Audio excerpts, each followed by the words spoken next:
Hey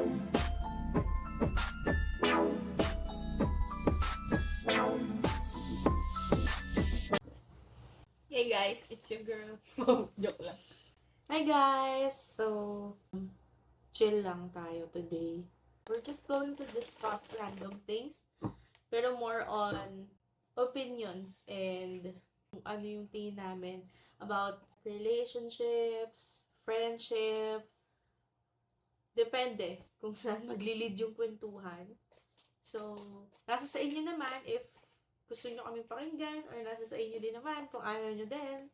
Pero like I said, opinions and ano lang namin, own perspective lang sa mga bagay-bagay. Plus you. I'm with Jubilin again. Like, tackle some random things pero seryoso siya ng slight. Slight, kasi syempre magtatawanan kami which is normal naman na nangyayari.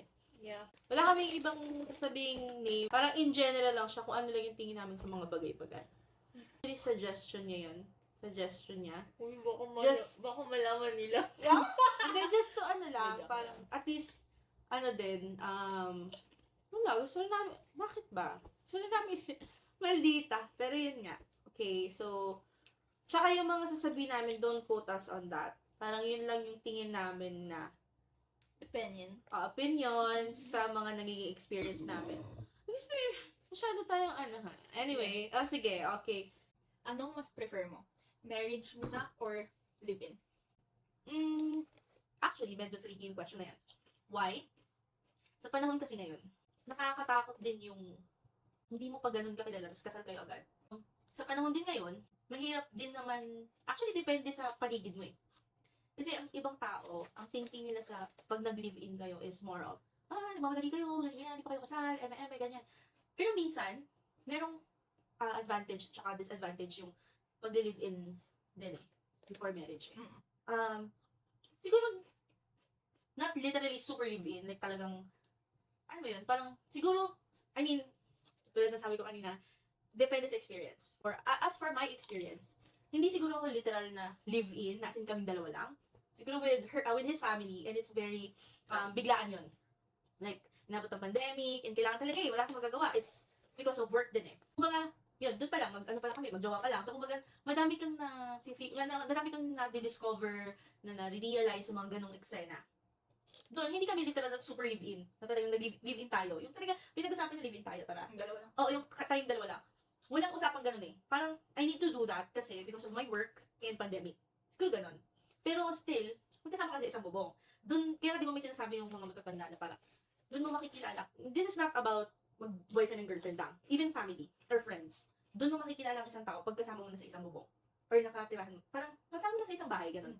Doon mo makikita yung ugali sa araw-araw. Kasi, ang alam ko ewan ko lang sa iba, pag nakasama mo ang isang tao sa isang bahay, hindi maiiwasan ng isang taong yun na ilabas kung sinong totoong siya. Diba? Unlike outside, pag nasa bahay ka pa lang, sabi mo, ay, ito yung i-filter ko for today's video. Ganun, diba? May limit. May limit. Kasi pagpasok mo ng bahay mo ulit, back to kung ano ka. Diba? Minsan ganun eh. May ibang ganun tao. So, feeling ko, depende pa rin sa sitwasyon.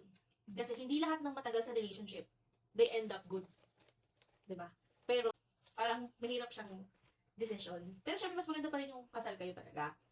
Kasi, hindi ko alam kung ano pinagpupuntahan ng aking pinagsasabi. Pero, Depende sa tao. depende sa sitwasyon nyo, kung paano yung relationship nyo. Depende rin sa, kung talagang tingin mo siya na, then go. Go for it. Kumbaga, depende. Depende talaga siya. Pero sabi nga ng mga matatanda, mas maganda pa rin talaga ikasal muna.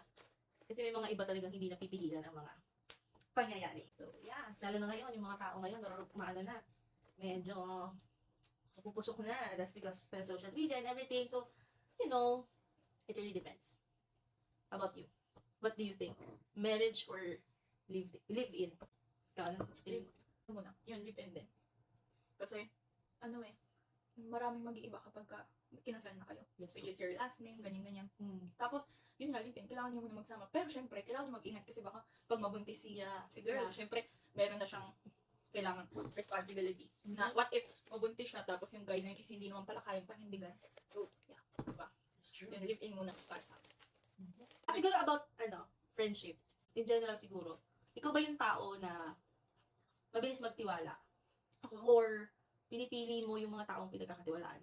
I mean, alam ko naman, syempre, normally, pipiliin talaga is talagang kikilalanin mo yung mga tao. Pero minsan kasi, not everyone, nasabi mo, ay, itong tao to, ano ko na siya, parang I trust her. Like, ganun. Tapos biglang at the end of the day, yun din pala yung magte-traitor sa'yo. Oo. Diba? Trust no one. Simula nung nag-work ako, don't trust. I mean, nasa outside world mo, outside world. Diba, parang, parang mahirap, lalo na sa sitwasyon ngayon. Parang maraming si Marites, mga ganon. So, parang akala mo, listener sila, yung pala sila yung magta-transfer ng mga issues sa'yo. So, Yeah, that's true.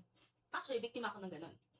baka mabilis ka mag-trust. Oo, kasi, kumbaga, siguro ang nangyayari sa akin, mabilis ako mag-trust kasi ako, kaya hindi ko alam paano explain, pero alam mo yung part, example lang mabait ako. So, I expect all of them mabait din. Kasi ako mabait ako sa kanila. Pero hindi pala ganun lahat. Diba? Parang, hindi porket ikaw, ganun yung ginagawa mo, sa kanila, ganun din yung think nila sa'yo. So, parang, medyo, nakakatakot din talaga. Pero, like I said, I'm trying my best. I'm trying my best na hindi agad mag-iwala. Kaya sometimes, I usually shut down. Paano ba? Maglalay. Yung, hindi, may isang araw ako, or isang beses ako na, I'll shut down everything. Wala akong kakausapin, wala akong chat, wala akong, wala akong kakausapin. It's just me, listening, doing my own thing. Pero, parang, wala.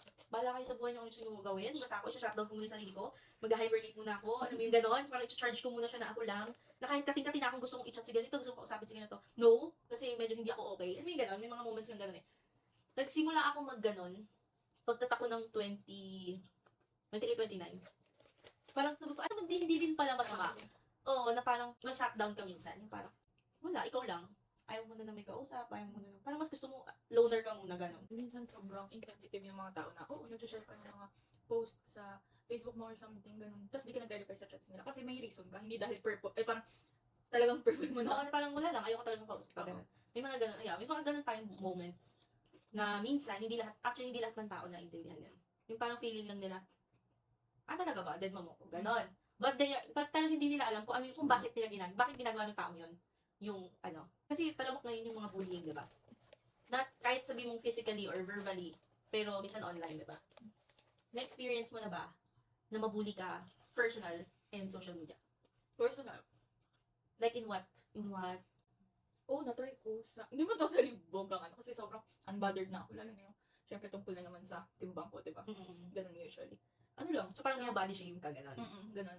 Nyari sa personal, syempre. Personal, tapos minsan sa chats, pero minsan parang ang ko na lang na, okay, sabi mo yun. Parang gano'n. Opinion mo yan, diba? Syempre. Kaya, syempre minsan, nakaka-affect siya sa akin.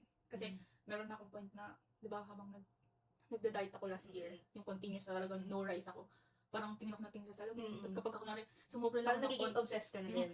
Sumobra lang ako onti dun sa calorie intake ko per day, parang na akong mababalik. Yung ganun, syempre hindi rin siya maganda sa mental health ng tao. Yung kapag ka, may time kasi na pwede kang magbiro, kung mukhang pwede siyang biruin. Pero syempre, parang yung mo din yung sitwasyon kung okay ba siya.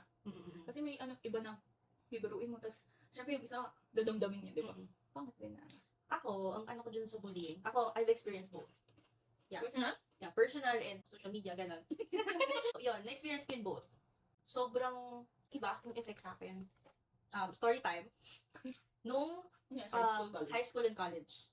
Hindi sa OA ako, guys, pero totoo talaga. High school and college, na-experience ko yung gusto ko nang graduate para di ko na sila makita. Promise. Totoo ba siya na parang yung group gano'n? That's true. Totoo siya. Kaya siguro favorite ko yung moving Mean Girls. Kasi it's very relatable for me. Pero hindi siya tulad ng yung story ng Mean Girls. No, iba.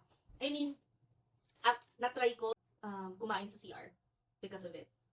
Yes, I swear. I'm not lying, I swear. I've tried that. And pinapagalitan na lang ako na. Kasi sa school namin, bawal kang pag-lunch, bawal kang umakyat. Parang lahat nasa baba. Parang gano'n. So, ako kasi umakyat ako papunta CR just to eat. Cubicle. Na-experience ko yung naga. Kasi syempre, di ba dati, more on selfie, upload Wala ka kang circle of friends ka? late na ako nagkaroon ng circle of friends kasi parang loner na ako nung that time. So, yung naging circle of friends ko, sila yung nakakita kung paano ginagawa sa akin. So, parang naano nila na, sabi ka na sa mga ganyan. So, thankful din talaga ako. Kaya lang parang, nung high school ako that time, talagang, yung tipong na-experience ko yung 1 versus 100. Ganong level. Pero, not literally 100 sila ha. Kasi sinasabi ko lang, Parang yung feeling mo. mag-isa lang sobrang ako, dami na. oo. Then, na-experience ko yung kino-confront ako. Which is ako, personally, hindi ako ma-confront na tao eh. Mas gustuin ko na lang tumahimik. Alam ko hindi naman maganda yung gano'n. Yung tatahimik ka lang, Kasi nagpapabuli parang ka. Oo. Pero kasi parang wala akong lakas ng loob. Bakit? That time.